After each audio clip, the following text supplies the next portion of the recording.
Yet another Chinese sea vessel was spotted in the country's archipelagic waters and trailed all the way to the south near the Tawi-Tawi Islands by the country's PCG security patrol. But this time the Chinese ship tagged Song Hang, a research vessel like its captain claimed, was on an innocent passage sail and headed somewhere to the Indian Ocean. Our Patrick De Jesus fills us in with more. Chinese vessel Song Hang, we will escort you until you exit Siboto Passage. Over. You can go to the interior, the southeast interior ocean.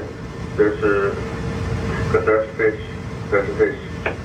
This was the response of the Chinese research vessel Song Hang to the radio challenge from the Philippine Coast Guard ship BRP Malapascua. The research vessel was last spotted 35 nautical miles from Mapun Island, Tawi-Tawi on Thursday noon, heading toward the Indian Ocean for fishing. Based on its radio response, Song Hang passed through the archipelagic sea lanes of the Philippines under the right of innocent passage, carrying 25 Chinese nationals as crew members. According to the PCG, the vessel proceeded with its voyage after being monitored and having shown no suspicious activity all throughout. As what we did yesterday, we have been closely monitoring and informing them na hindi sila authorized na mag-conduct ng marine scientific research.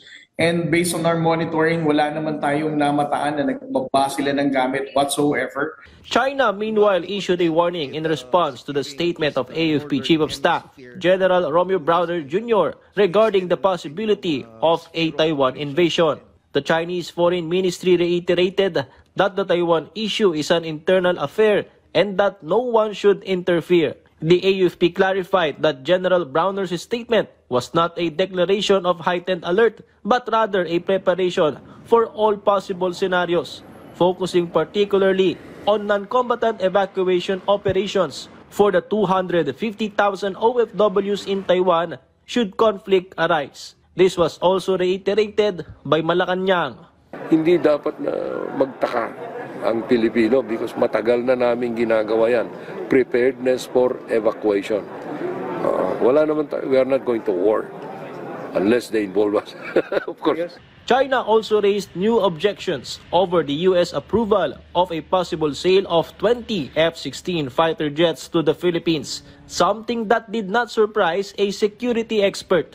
Ang mentality ng mga Chinese ay akala nila ginagamit tayo ng mga Amerikano. Pero ang lagi natin sinasabi na may sarili tayong national interest at sovereign tayong bansa, independent tayo. Sana hindi tayo i-underestimate din ng China. In response to China's opposition, the Philippine government countered. It is not intended for any nation. It is merely part of the AFP modernization program. F-16 is the most advanced fourth-generation fighter in the world. And if this sale pushes through, it will be a significant upgrade to our current arsenal. Patrick De Jesus from the National TV for a new and better Philippines.